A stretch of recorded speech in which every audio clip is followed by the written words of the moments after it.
Well, all I can say is, phew, wow. In all the many years that we've been covering budgets, I would probably call this the most wide-ranging budget that I have seen. It certainly covered more ground, especially in Part A, than any other budget I've analyzed and covered. I would also call it definitely an election budget. It focused a lot on agriculture. It had a number of innovations and a number of aims and targets. But I guess what we're going to talk about now is, were there any aha moments? We may cover 100 items, but are they all tiny items? One, what were the aha moments for you? And number two, are we worried about creating so many targets, so many promises, so many aims, all in the future, and that big issue of implementation, implementation, implementation? Can these be implemented? So that's what we'll be focusing on. What is the wide range? Which is your aha moments? For me, there was one, huge one. Health protection, health insurance for 50 lakh people. 50 crore people. That is 500 million people are going to get insurance of up to what? 5 lakhs. 5 lakhs. That is huge. For family. Huge. And that seems implementable as well. Some of the others are a little far-fetched.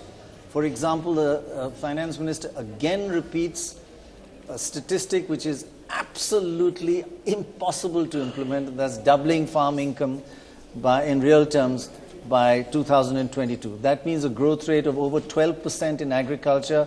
Never happened in India ever before, never happened in any country ever before. The growth rate is normally 2 to 3%. Talking about 12% is just ridiculous that it's being repeated. I think even the economic survey avoids that target. But apart from that, an implementable aha moment for me was insurance or health protection for 500 million people up to 5 lakhs. Absolutely amazing. Gaurav? Frankly, that was the only one. Only aha moment for you? Aha moment, yeah. You know, if you tell me about a scheme that's 4,000 crore, you know, when the price of oil goes up by 50 cents per barrel, that's what we're talking about, 4,000 crores. I think anything worth less than 700 crores for this, 1,200 crores for this, you know, what does it mean in the size that in India today? I mean, you talk about something that's 20, 30, 40,000 crores, fine. But I think that was I agree. Truly, I think in a budget speech, you should limit it to at least 2,000. There was, I think, an announcement made early on of 200 crores. Yeah. You know, by the way, the 50 crores is not strictly correct. It's 10 crore families. So the quota is per family. But still, it's a huge amount of money. I mean, 500 million people are going to be almost affected. half the country is covered. I think it's phenomenal. Vikram? But on an aha moment, I completely agree that health insurance, it's a big step. 500 million people getting insurance. Half a billion people is probably, he said, it's the largest health insurance scheme anywhere in the world. So that's absolutely correct. All morning long, we've been hearing from people as to what he should do, which areas he should focus on. Pretty much ticked every box. Farmers, what can we do for employment? He touched all of those. People also said, don't do anything that could shake it up too much or create, oh my God, he's really messed it up. Nothing really on that. The markets won't like long-term capital gains tax, but nothing really wrong was done. And that's also important. Right. What else will the markets be disappointed with? Nothing on salaries? No, I think the markets would by and large be okay. Tax? I mean, the corporate tax did come down for a vast majority of companies, which the markets will keep. That's why they are somewhat undecided. People said you do something with long-term capital gains, markets are going to drop 1,000 points, especially because it's already on the back of a massive bull market. Markets are looking for an excuse to correct. Right. Not quite happening. It's because they're trying to balance that long-term capital gains with the cut in corporate taxation, which effectively has happened for a vast majority Also, I of think companies. the long-term capital gains tax, unless I'm wrong, starts with the prices as of yesterday. As of today. As of today. Yesterday. No, 31st December. No, they 31st ain't taking a January. price with us Indians. Nobody's taking a chance with us. Although the market will collapse 10,000 points today. No. It is last night, not tomorrow morning. So it's grandfathered, all the capital all gains, the gains you so made till far. now. Yeah. So that's a sensible I think it's reason. sensible. Sachit, you are an analyzer of budgets for many years. Of course, I started before you were born, but still. what were the aha moments for you, and overall, what do you feel about this budget, and what was one or two major highlights that affected you? Well, first of all, like Raj said, expected budget. It's an election budget, like you also said. A lot of populist measures for the farmers, for the I would call for the elderly, and that sector. But the aha moment was exactly the health sector. There was one oh moment, as I would call it, with what happened? Was the long-term capital gains, but that was expected. I think for me, as a litigator also, one thing is very important, is the introduction of these e-assessments, which the finance minister very briefly touched upon. Right. If that goes through, the ease of doing business in India, especially for the foreign companies, will be much more. And I think they'll be ready to invest much more if this pilot project actually goes through. Explain what this e-assessment is. Well, they started this on a pilot project saying that you don't have to meet the assessing officer that you go to. You can say, in fact, there won't be any designated person who will be responding to your replies and raising questions on you. It'll be just a faceless assessment where you don't have to go and beg the assessing officer or maybe even wait 2.5 hours outside his office to be at his mercy. I think if that goes through and everything is online and without any interface between the officer and me, I think I'll be very happy. Although it may reduce my work as a litigator, but I think for the country it may be very, very beneficial. And a lot of disappointed officers will be saying, "God, I can't, no pressure anymore." Well, no, there will be still. I think there will still be pressure of recoveries, but it's just that the recoveries won't go to them. I think that may worry them. That's the only thing I can. But can that be implemented? As you say, it is a huge step. I think there'll be two challenges which I can see in that. One is training the officers to do it. The other will be training the CAs who attend to do it. I think that those are going to be two big challenges, because I don't think, even as of now, the community as consultants and as lawyers, a lot of them are not ready to actually go through the e-assessment process. And plus the software glitches are very common. So what's the time frame? Will that, not having to meet your income tax officer will stop like in 6 months, 1 year, 5 years? How long will it take? Well, they've said e-assessments will start. I don't know which assessment year onwards which this will start. It can actually be rolled out from 1st April if they actually want it to be. But of course, the fine print is not out. We'll know from which assessment year it goes to. Mr. You're smiling, yes, because we feel it was a huge budget, but the biggest moment was in health. No question. And wonderful it step. has very far-reaching implications, yes, because we've been discussing it year after year, yes, that a large portion of our population is out of the healthcare security. Yes. And as I was saying even before the budget, if the right impetus is given today, it could actually make us fulfill our dream of universal access to all our citizens. So I think that this was even a bolder step than I expected. Right. So you can't, you have to give kudos to the finance minister and the prime minister for having taken this step. Yeah. And I think the huge relief, because the security or the insecurity of not being able to access healthcare and having to sell your assets or your home if you are in any catastrophic situation, was always looming on everybody's head. Right. So now what it does, and also the providers can play a major role in this, because you can say that I accept the maximum you are insured for. If it happens to be above that, we will also participate in giving the security. Hospitals and doctors might say, I'll take you in, and if it's over 5 lakhs, the hospital will take the... Yeah, no, I think that's our responsibility now, because this is participative. Yes, it can't be one-sided. Right. But the government has taken that step today. I think that in short order, we can accomplish it, and that's what my next request would be to the government. Day to day, let's work out a system that this can be operationalized and everybody participates. It's not only the government's responsibility, we can now participate in it. That's a major step forward. I think that's wonderful that you're saying that. So this huge step, probably the most important thing, certainly in this budget and in No, I would think in the Many last 4 budgets years, that we- yes. I mean, it hasn't happened we've been discussing it Asking for many, many yeah, years. But tell me, that's the demand side, that the demand for healthcare will go up. What about the supply side? We know our district hospitals are not in good shape. We don't have enough hospitals. Even every hospital you go to, there are queues of people. So can we also raise that side? I mean, not See- to negate this as a wonderful step, but we have to look at the supply side of No, doctors. of course, there is like they announced 24 medical colleges the government Right, is going right, to make so that the quality may be standardized. Yeah. Secondly, all the other paramedical people can also be trained. But this is a long term. Right. The guy who's sick today needs the services today, not 5 years from now. So while we do the planning for 5 years how to expand capacity, there is enough capacity actually if you even it out. So you take institutions like All India Institute, they're overcrowded. Overcrowded not for the reason that everybody needs tertiary care, but there is chaos in the marketplace. People get sick, they leave their village, get on a train and go to All India Institute. Right. We have said as part of that the 1.1 million ashas on the ground which are already employed by the government in every village, for every 1,000 citizens there is one asha. We could upgrade her skill to become the frontline health worker. Yes. And she's the guide to the person who's sick in that place, where to go. And then to facilitate. So if you have to go to the district hospital, or then there are ambulances available because this person is that sick. But somebody with a minor illness doesn't have to go to the district hospital or doesn't have to come to All India Institute. So I think that this is huge. I mean, I don't even know if I can express it enough. Yes. This is huge opportunity to relay the whole healthcare system of this country, because the government has taken up 50 crore people which are come into this loop. Right. Now, only 2 to 3% will actually get sick.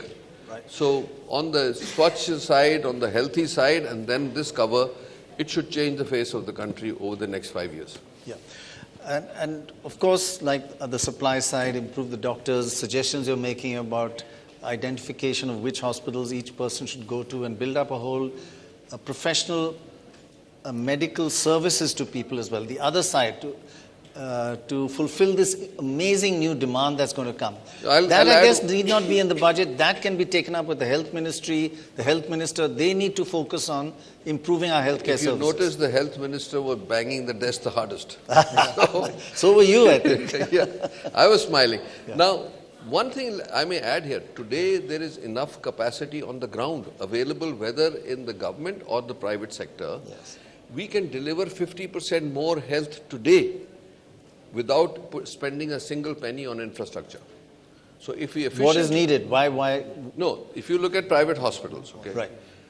The super specialty hospitals run 80-85% like ours. Then the specialty hospitals will run about 70-75%. The regular hospitals run 60-65%. So there is capacity to be utilized. But there was no way of even fulfilling the cost of that delivery to the poor man. Now with this coverage, you can utilize that huge capacity which is available. Okay, that's interesting. So- there's so 60%, that's what I'm so saying. there's There 40% available. You make it seamless. Whether you're government, NGO, private, you make it seamless. We all deliver care at a prefixed realistic cost. The mechanism of payment should be in place because at least it's been provided for. Right. If that is the case, we can today start fulfilling the need of people at least 50% more. So in economics, there's something called the theory of revealed preference. You can say, I want to do this, I want to do that, but your actions reveal your true preference. And you say people just come from a village or a district and come straight to All India Institute of Medical Science.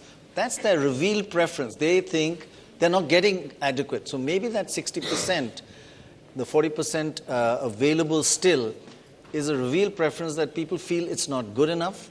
The quality is not good enough. So that also has to be upgraded. So people say, I can go here and I don't need to go to AIIMS. See, you are looking at only government providing the facilities. No, private also. Okay. You're saying 60% No, even in private, their right? preference may be for quality to All India Institute, but they may or may not be totally aware of it. They know that there is there. Right. They cannot go to private hospitals because of affordability. Right. So they are So scared. that will change now. Of course it will change. Yeah. They will go to the nearest hospital they can find. Because they can if now they, pay. If they think they can get reasonable quality there. Yes. But then they, like we said, there are super specialty hospitals which are like liver transplants, heart transplants, all those other things. Right. That are not available at every level.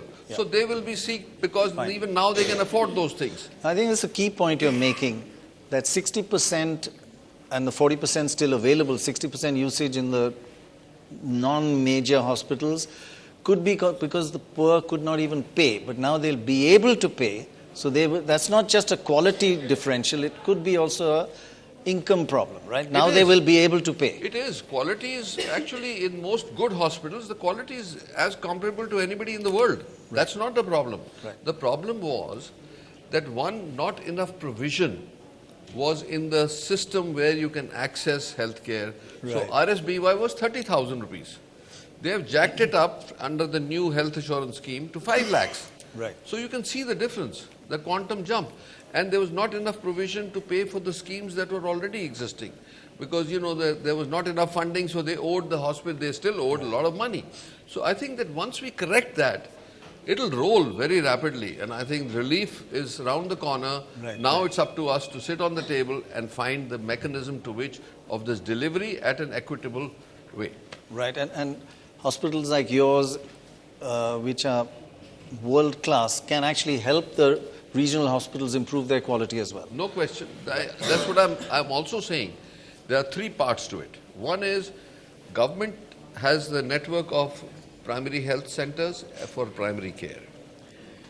There are problems sometimes. There are no doctors, major problems no doctors, no technology. Yes, we can actually adopt them. We can adopt them and provide free of cost from the private sector to help deliver the primary care. I think that's going to be, those sort of things are going to be crucial actually. Yeah, then secondary care we are talking about, where this is district hospital or a civil hospital where technology upgradation has not taken place, or there are shortage of doctors. I'll give you an example. PHCs do deliveries. What? The primary health centers. PHCs. Yeah, they do. For our viewers, Indians love the 3 letters for everything. We can get technical, okay. So, the deliveries are done there. In the middle of a delivery, if it turns out that the mother needs a cesarean for the baby to survive, for her to survive, because the delivery is not progressing normally, then you need an anesthesiologist and a surgeon, and they may not always be readily available in a PHC. Right. So we can adopt PHCs, put our anesthesiologists and gynecologists on call to say, if this happens, within 30 minutes they should be able to reach there and save the mother and child. So maternal mortality can come down drastically if we adopt this method. Right. Of course, there are many schemes like private hospitals like you may do that. I can see that, but it will mean an extra cost and a cut into profits, so many others may not. Vikram, why are you sitting so quietly? Ask some tough questions. Yeah. Well, no, I was actually sort of wanting to also expand it to the others in the panel. We're moving away from healthcare, Shobna just joining us. Your overall take on it, and what really left? We've been talking a lot about the health insurance and the aspects about that. What do you make of the rest of it? Was it as per expectation, better than expectation, no major shocks, some cut in corporate tax? So, I'm a bit of a health expert like Naresh. Yes, exactly. But, so you're very happy with that. We think that's the major aha moment in this budget. This is actually the biggest, what he spoke about, the biggest health insurance scheme in the world. Yes. It's bigger than Medicaid. Obamacare. So, Obamacare. Forget, Obamacare was only for 35 million. This is bigger than what the US has today.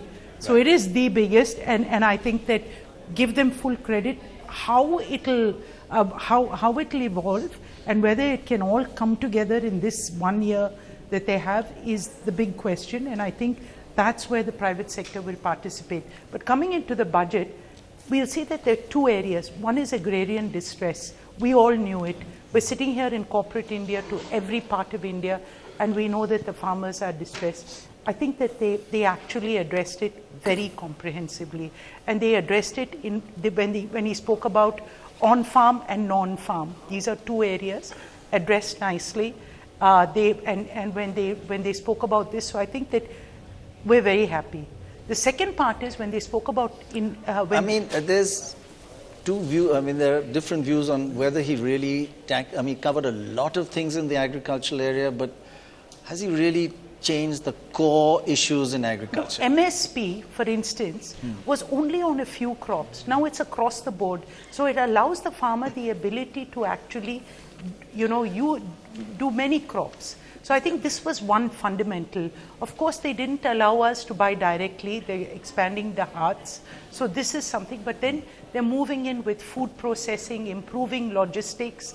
And I think that all these fundamentally, you have to give them credit, even in water management. So I do think that the pain and also more jobs will be created. Just a second. We are also joined to take up those points by Kiran Shaw Mazumdar. Thank you very much, Kiran Mazumdar, for joining us. Overall, a very widespread, comprehensive budget. One major innovation, and that is healthcare for 500 million people. What other observations do you have about this budget? So Prannoy, I think, yes, you're right. I mean, this is a very exhaustive and comprehensive budget which we are listening to from the finance minister. He has covered a lot of ground, but my big takeaways are the following, because these are the areas I have been really sort of mooting for. And one is, of course, healthcare. And as Preeta just said, I think, as Shobna just mentioned, I think it's welcome news that for the first time we are listening to a budget that talks about covering almost half the population, 50 crore beneficiaries with the semblance of a universal healthcare system. Now, I think the devil is in the detail about how the financial mechanism is going to work, because that is going to determine the effectiveness of delivering on such a audacious and, ambitious kind of universal healthcare system. Having said that, I'm also very interested in the government's, mission to basically create 24 medical colleges at district hospitals. I think this is going to be a very interesting experiment, which is a very natural extension of a district hospital into a medical college, because it can actually seamlessly address both clinical practice and clinical research, and I hope they can do that effectively. But again, it's all about delivery. I think the minister talked about telemedicine, and this is where district hospitals can actually link in with primary health centers. How the private sector has to partner with the government remains to be a challenge, because I think the private sector can certainly partner the government, but there needs to be better and more effective mechanisms to enable that. The other area which I was really, really pleased to hear was this focus on science and technology, because that was another area I was very concerned about. I kept talking about the fact that we are amongst the lowest investors in science and research at 0.6 to 7% levels, as compared to any BRIC economy that is upwards of 2%, and countries like Korea and Israel investing more than 4%. And if we have to move the economic needle and non-linear growth, you have to invest in science and research. Now here, there's a huge outlay of 1 lakh crores to revitalize our research centers. But again, I would rather see our centers of excellence actually playing a kind of a mentoring role to the nascent research institutes, rather than just sort of giving nascent institutes monies to start their own journeys. I think this is where we need to be very, very careful, because centers of excellence know how to get there, and nascent industries need help from centers of excellence. So the hub and spoke approach would be a much better approach than trying to just allocate money all over the place. Right. So I think overall I'm quite pleased. I think also this 25% corporate tax, the government of course has been promising this to corporate India. Right now they've basically extended it to MSMEs and they've raised the bar to 250 crores. So at least that's some redeeming measures that the government has taken. Agricultural stress, just like Shobana mentioned, I think they've tried to do a lot. I think this is going to relieve some amount of stress, but I was also very happy to see the great allocation to fisheries and animal husbandry, which was also quite important. Right, Kiran, we had a fairly comprehensive listing of all the pluses and minuses in the budget there. Thanks for joining us. Shobhan, I just want to come. Prannoy, it's worth noting the Sensex is back into the green. If somebody had said you're having long-term capital gains tax being reintroduced and the Sensex is in the green, you would be quite surprised by it. So obviously the markets are being enthused by other aspects of the budget. That sharp crash you can see when it was announced, but then recovering, maybe thanks to the corporate tax cut that we've seen. Also, it's factored. I think that a lot of it was factored. So they got hit less than they expected. I mean, this is what 250 crore. This is what limit. I've heard. But coming to the when corporate taxes, what he spoke about, 75% of CI is actually MSMEs. Most of our members, and like he said, 90% of India is MSMEs. But you're talking about 90% and you're 75% in numbers, not in value. Yeah, but if you look at them, that when the Prime Minister brought up a new concept in Davos when he spoke of ease of living. I'm sure you also would have heard it. So I think this entire budget really was about ease of living for a large number of people. So has it created that? Has it created the wins in job creation? These are the conversations I think that has it? Because so much depends on implementation. It's the salary. Yeah. So implementation. Coming to that, if you talk about infrastructure, did you notice that that they did speak about the existing, because it is about implementation. Right. They have $950 billion that needs to change and spend in Indian infrastructure. They didn't bring out more things. So I actually appreciate them, and as in corporate, that's what we do. It's about implementation. It's about doing what you've spoken about. Create that Swachh Bharat. Do more. All these. I mean, implementation has been, when we travel around the country, the major complaint that everybody's making, and we're just getting news that in Rajasthan, Congress is sweeping the by-election. So this needed to be an election budget, and it needed to focus on implementation rather than just new ideas. And Prannoy, that's immediately brought a smile to the face of Jaiveer sitting out here from the Congress party. So enthused by Rajasthan, what did you make of the budget? Did that give you something, some of your potential areas where you're going to attack the government may have been taken away? I think for us the best part about the budget was that this is going to be BJP's and government's last budget. That was the best part about us. And I think, 3 or 4 Is that again a dream or an implementation? Well, Rajasthan bypolls definitely show that BJP's Achhe Din are about to get over. And, Congress was expecting more like a balm and a Bonvita kind of a budget, that you heal at the same time revive the economy. 3 big red flags for us. Firstly, it was more like a BJP election manifesto 2019. High on promises, high on ideation, low on implementation. 3 areas. BJP has betrayed the middle class a big time. There is no variation in tax slabs. To top it up, there is a 1% increase in health in the cess. So that is a big part. Secondly, the government earns around 5 lakh plus crore in terms of excise duties on petrol and diesel. That benefit ought to have been passed to the middle class at some level. That should have been done. Number 2 red flag, BJP failed to acknowledge and address the problem of job crisis. I was really surprised. Rather, the government was in a celebratory and laudatory mode that we have created 70 lakh jobs. I'm sorry to say that was placed on EPFO registrations, a registration in the Employee Provident Fund. Registration in EPFO does not mean you have a new job, one. Second, they did not factor in... That's Dorab's favorite topic. You must be listening to him, right? He's much more experienced than me. Well.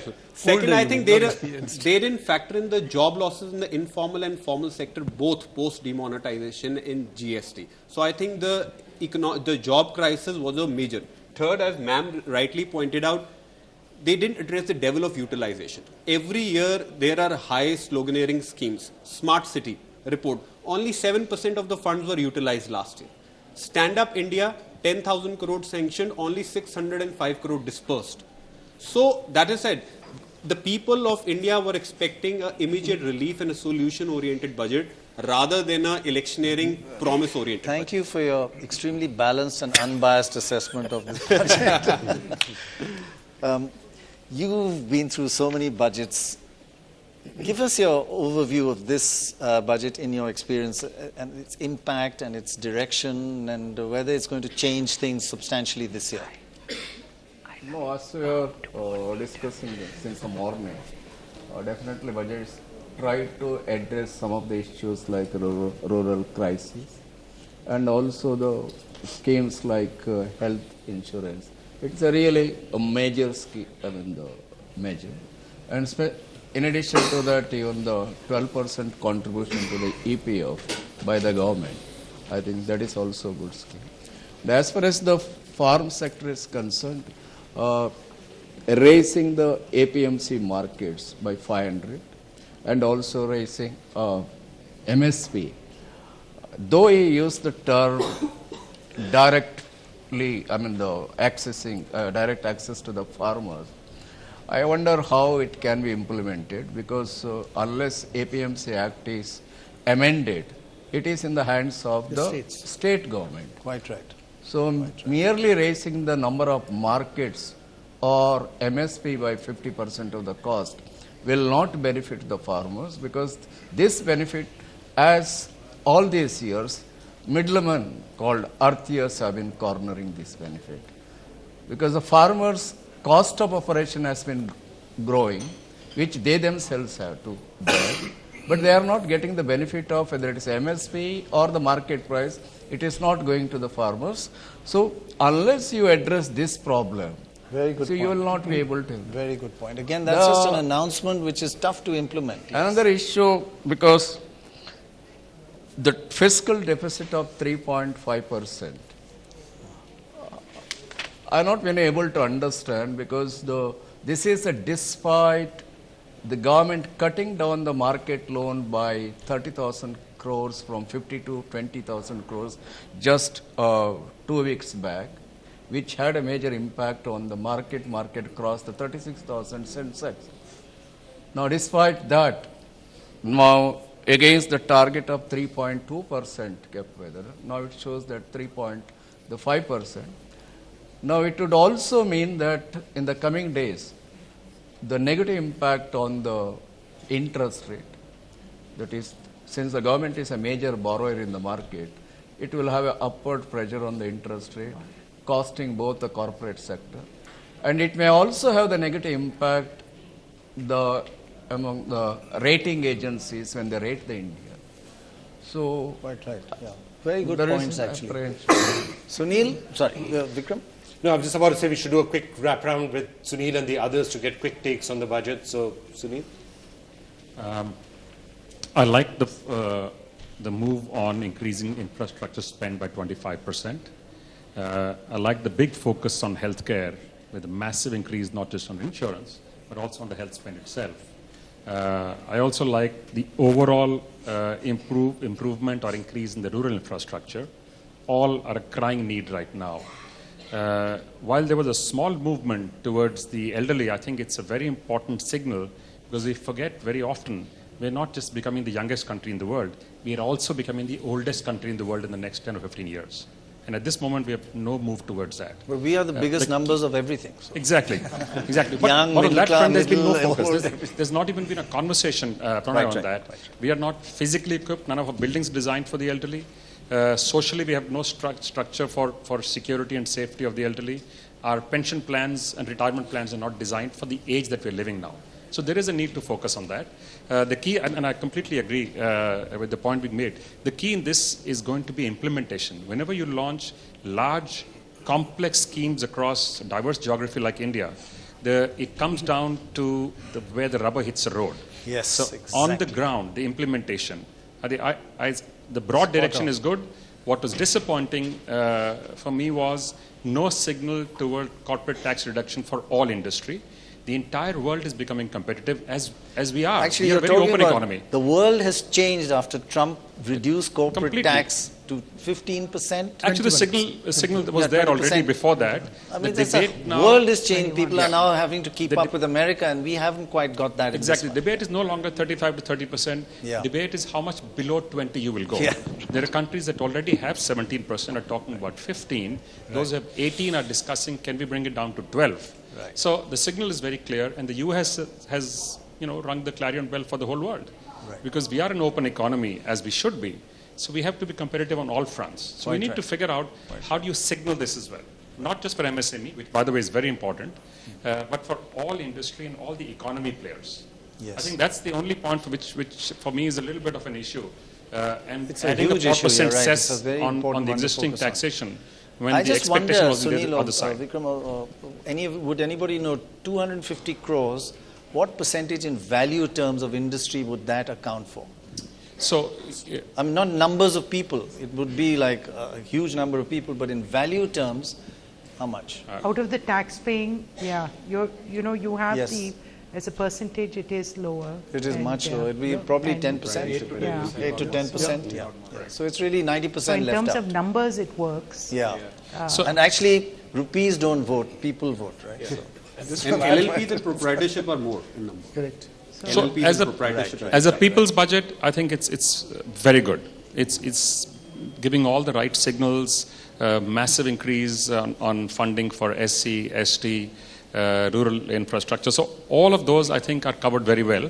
And I think there is a need when you get close to an election of the kind that we are expecting. I think it would not be sensible for us to expect otherwise.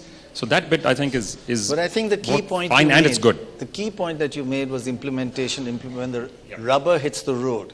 And to be fair, one area where there has been good implementation is roads and highway. It's been phenomenal. Yeah, The but other good everywhere thing- else, that is the big problem. Air with- traffic. Yeah, the other thing which I like is the use now increasingly, more and more use of technology and digitization. If you can do it effectively, then and only then can these schemes actually work across the board.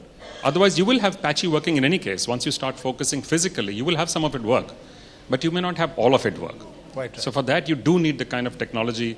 He spoke of blockchain. I think if the government starts to use technologies of this nature, that would be a welcome move forward. They seem to have pretty much banned cryptocurrencies in India. That's what It's it's a very clear right. signal. It's a clear banning. But we are, by the way, What we are are you the going to do with 15th all country. your I wish cryptocurrency? I had. I mean, actually, I didn't. I've been advising everyone not to buy it, and I'm feeling like saying I So Vikram, we are like the Everybody who 15th has it country to do advises this others now. not to buy.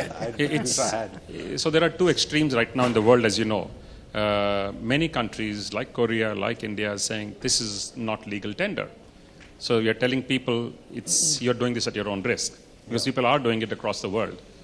This is a borderless currency. Quite right. So we need to figure how out do a you way manage actually how to live in this new world as well.